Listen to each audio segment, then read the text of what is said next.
Aquarians, let's see कि 18 July 2026, 18th of July 2026 divine message, goddess guidance, universal message क्या है? Universe आपको क्या कहना चाहते हैं अभी एट प्रेजेंट? क्या सुनने की ज़रूरत है कुंभ राशि के लोगों को? आज का दिन क्या है? आज के दिन की एनर्जीज क्या हैं? किस तरीके से आज के दिन की सिचुएशंस को डील करना चाहिए? आप लाइफ की किसी सिचुएशन में है तो वहाँ क्या करना सही होगा? सब कुछ जो आप जानना चाहें यूनिवर्स से। So let's start the reading for 18th of July 2026। Daily energy check in है, आपको कोई ना कोई गाइडेंस ज़रूर मिलेगा। और डेफिनेटली अगर आप डिटेल गाइडेंस चाहते हैं तो जगन्नाथ रथ यात्रा चल रही है, उसके लिए मैंने एक पिकअप पाइल रीडिंग जो है गाइडेंस की बनाई है, वो भी आप देख सकते हैं। उसमें आपको अगले 9 दिन के लिए कोई गाइडेंस जो है वो मिलेगा। गाइडेंस जो वो रीडिंग है वो डिटेल रीडिंग है। आप पूरी रीडिंग देखें या तो उसको बांटें नहीं, उसमें आपको अपना मैसेज मिल जाएगा। और अगर आपके इंट्यूशन अच्छे से काम करते हैं, आप कनेक्टेड हैं चैनल पे, तो आप अपने लिए पाइल भी चूज़ कर सकते हैं अगर आपके पास टाइम कम हो तो।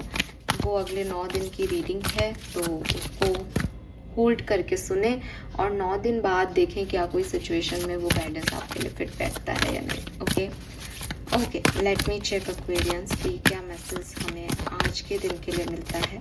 18 July 2026, 18th of July 2026, we have symbiosis number 52. Okay, nice. So with this energy सबसे पहले तो मुझे लगता है कि किसी से आपका कांटेक्ट हो सकता है, किसी का कोई मैसेज आपको मिल सकता है, आप किसी को कांटेक्ट कर रहे हैं शायद आज। ये नए लोग भी हो सकते हैं, ये पुराने लोग भी हो सकते हैं, लेकिन ये वो लोग हैं जो आप या तो अपनी मदद के लिए चाहते हो, या ये लोग आपको अपने साथ रख रहे हैं because they want some help. तो एक दूसरे की मदद करने के लिए आप किसी को या तो अप्रोच कर रहे हो या कोई आपको अप्रोच कर रहा है, ये एनर्जी है। बट जब इस तरीके की एनर्जी आती है तो दिखाई देता है कि अकेला नहीं है, कोई साथ है, सपोर्ट है। नहीं है तो सपोर्ट लिया जा रहा है, लेकिन सिचुएशन को अकेले डील नहीं करना पड़ रहा। अवेलेबिलिटी है चारों तरफ लोगों की, एक पॉजिटिवनेस है। नंबर 52 की एनर्जी से नंबर 7 की जो है एनर्जी बन रही है, तो 7 नंबर स्पिरिचुअलिटी का है। अगर आपको लगता है कि नहीं है कोई भी मैम, मैं क्या करूं, कैसे डील करूं, मुझे कुछ समझ नहीं आ रहा, डिवाइन की मदद लो। डिवाइन की मदद लो बिकॉज प्लैनेटरी पोजीशंस पॉजिटिवनेस की तरफ जा रही है। ट्राइन मतलब सही पोजीशन पे आपके सारे ग्रह नक्षत्र जो हैं वो आ गए हैं। Now it's your role, your karma कि आप उसको कैसे यूटिलाइज करते हैं। तो अगर आपके पास लोग हैं तो मदद मांगो, सब काम अकेले करने की ज़रूरत नहीं है। और नहीं है तो डिवाइन से मदद मांगो, आपको वो हेल्प बहुत आसानी से मिलेगी, ट्रस्ट मी। ओके, स्पिरिचुअलिटी की तरफ आगे आकर के यूनिवर्स से मदद मांगो। गाइडेंस क्या है एक्वेरियंस आज के लिए? 18 जुलाई के लिए गाइडेंस क्या है sun moon Venus rising Aquarians के लिए? Please universe, please divine power, please spirit guide, please give me accurate message for Aquarians. Okay, we have confidence. अकेले चलना। We have evil queen. Number 2 बहुत significant है यहाँ पे. And we have phoenix. Bottom में है यहाँ पे expectations.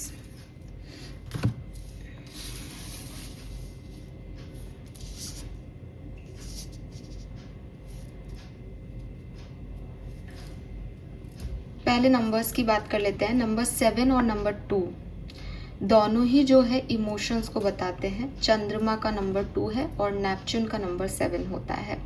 केतु से भी रूल होता है। केतु डिटैचमेंट का कारक है, चंद्रमा इंट्यूशन का भी है, प्लस फियर भी लाता है, कहीं ना कहीं रात को रिप्रेजेंट करता है। तो एक डर, एक कि पता नहीं क्या हो जाएगा, अधूरा सा दिख, धुंधला है सब कुछ, इस तरीके की एनर्जी भी लाता है। तो नंबर 2, 7, 5, 3, 9 और 12 ये नंबर यहाँ पे सिग्निफिकेंट आ रहे हैं फॉर श्योर। ठीक है, 2 में जितने भी नंबर बनते हैं जैसे 11, 20, सब सिग्निफिकेंट हो सकते हैं। ओके, 2 नंबर बहुत सिग्निफिकेंट आ रहा है, 22, 222 दिख रहा हो, बहुत चांसेस हैं। अब क्या हो रहा है ना एक्वेरियस, यहाँ पे अगर मैं आपको कलर ऑफ द डे बता देती हूँ तो पीच कलर रहेगा, पीच कलर आ रहा है बहुत स्ट्रांगली। ठीक है, अब यहाँ पे क्या मैसेज आ रहा है कि मैंने कहा कि आपको मदद मिल जाएगी, आपने कहा ठीक है, आज के दिन कोई घटना घटी जहाँ आपको लगा कि साहब किसी को साथ ले लिया जाए। अब प्रॉब्लम ये है एक्वेरियस कि साथ किसको ले रहे हो। अब आप कहोगे कि आप क्यों कॉम्प्लिकेट कर रहे हो, जो अवेलेबल है जिसने हेल्प दी वो ले रहे हैं, लेकिन यहाँ पे आपको एक चेतावनी भी दी जा रही है।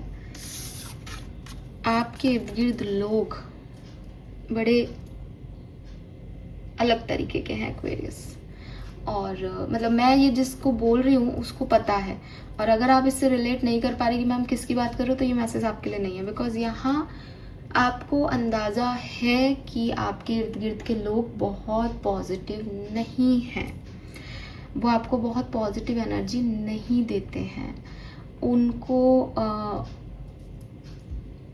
उनको आपसे इतना भी प्यार नहीं है, वो आपके लिए इतनी भी परवाह नहीं करते हैं जितना या तो आप समझते हो या फिर शायद वो दिखाते हैं।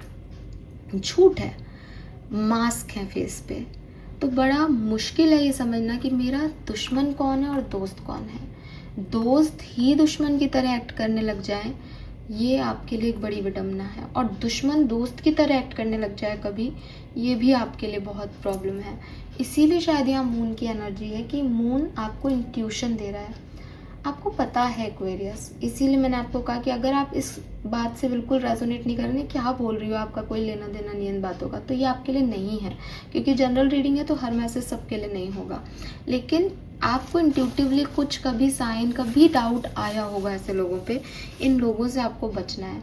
ऐसे लोगों का साथ ले लोगे अगर कि मेरी मदद करो, तो उन्हें अपनी कमज़ोरियाँ बता दोगे। इन कमज़ोरियों को ऐसे लोगों को नहीं देना है कि साहब मैं ये नहीं कर पा रहा हूँ या नहीं कर पा रही हूँ। ये हो सकता है आपका अभी दिखावा भी कर दें, लेकिन आपको परेशान करेंगे। तो बहुत ही सोच समझ के लोगों का चुनाव करना जिनसे मदद लेनी है, या जो मदद एक्चुअली में करेंगे, सिर्फ दिखावा नहीं करेंगे, पहला गाइडेंस। दूसरी चीज कॉन्फिडेंस।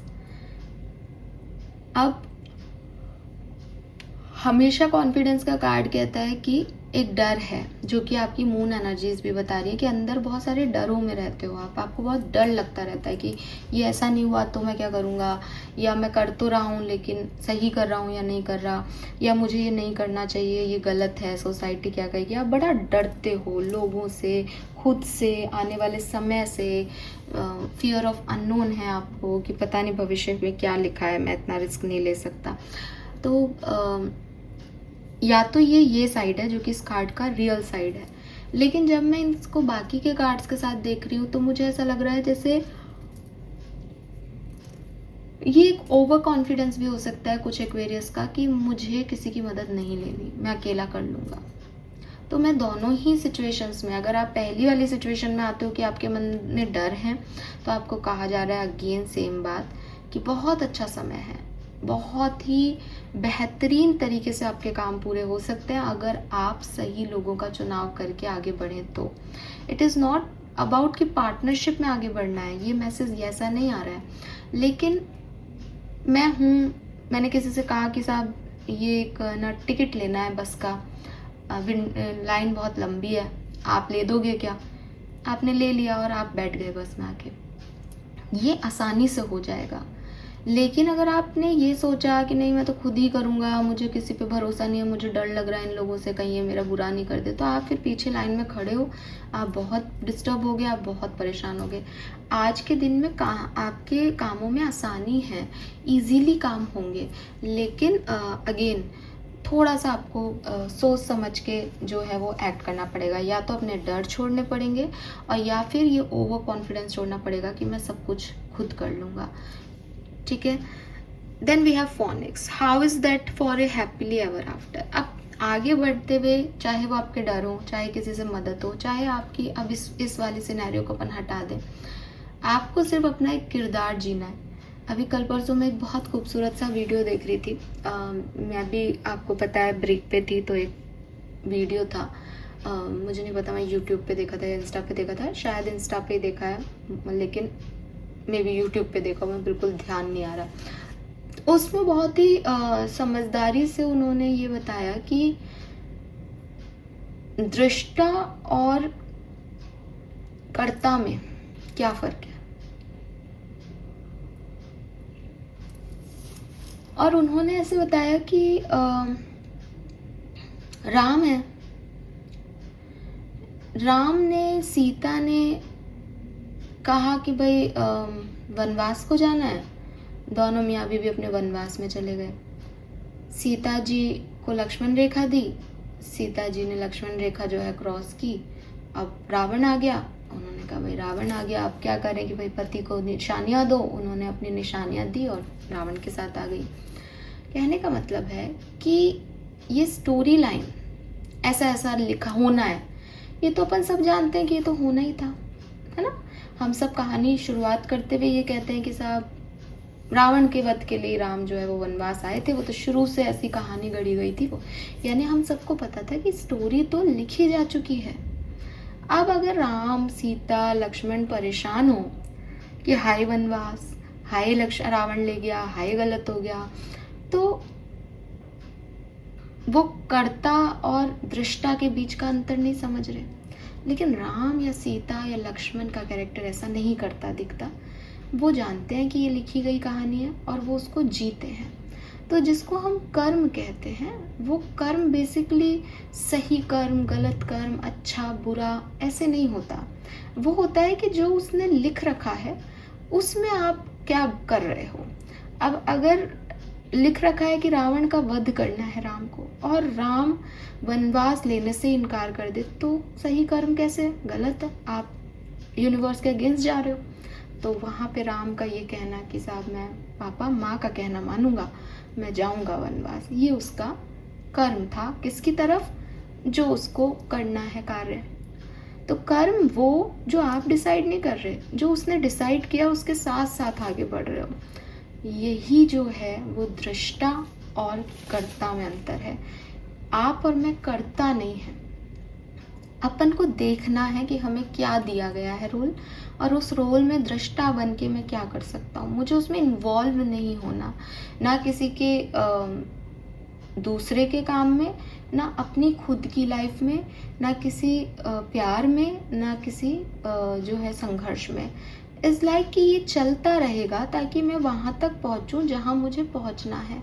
और मैं किसी भी पर्टिकुलर पॉइंट पे ये नहीं कहूँ कि साहब मुझे ये नहीं करना या मुझे आगे नहीं जाना, बिकॉज वहीं से मेरे स्ट्रगल और बढ़ जाएंगे, क्योंकि मुझे यहीं लाना है यूनिवर्स को।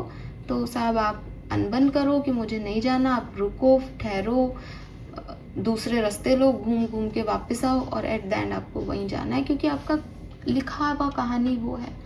तो इतना दिमाग लगाने से अच्छा है कि दृष्टा बनो कि अच्छा आगे क्या लिखा है भगवान, अच्छा ये करना है, करा, ये नहीं हुआ, फेल हो गए, अच्छा फेलियर लिखा था, सीखा, अच्छा ये करना है, ये करा, बिना किसी परेशानी के अपनी लाइफ को ऐसे जियो। आई कैन टोटली अंडरस्टैंड कि इट्स नॉट ईजी, बट ये ज़िंदगी तो ऐसे ही कटी नहीं होती है एक्वेरियस। और मैं मान रही हूँ, मैंने कहा ना, मैंने भी एक वीडियो में देखा और समझा और उस पर पूरा एनालाइज किया। ये करना तो ऐसे ही है, लेकिन ये कैसे होगा ये अपन सबको ही सीखना पड़ेगा। मैं भी आप ही की तरह हूँ। और लेकिन हाँ, मतलब मैं पहले भी कह चुकी हूँ कि भगवान राम की तरह लोग जीते हैं। वो राम हो गए, बट मैंने देखा है, तो मैं मानती हूँ कि ऐसा बना तो जा सकता है। लेकिन क्योंकि शायद वो सतयुग था, ये कलयुग है, तो बड़ा मुश्किल है इतने सारे सिचुएशंस और डिजिटल एरा में ये सब कुछ सोचना करना, क्योंकि बहुत सारे लोग आप पे बहुत सारे क्वेश्चन उठा देते हैं। शायद अच्छा ही है कि राम वनवास चले गए थे और जंगल में ज़्यादा कोई लोग नहीं थे, वरना राज्य में तो आते ही लोग फिंगर उठाने ही लगे सीता पे। तो वही चीज़ है कि इतने सारे लोगों को कैसे डील करो, लोग आपको अलग जज करते हैं सिचुएशंस में।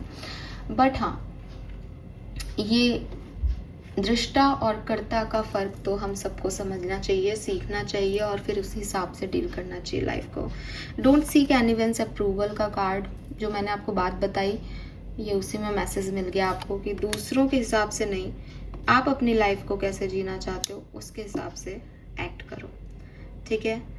Yes, so this is all for you. एक शेडो कार्ड और ले लेते हैं। आज मैंने देखो आपके लिए शेडो कार्ड का डेक ही ओपन कर रखा है और यहाँ मून एनर्जी आ रही है। मून इज़ ऑल अबाउट परछाई।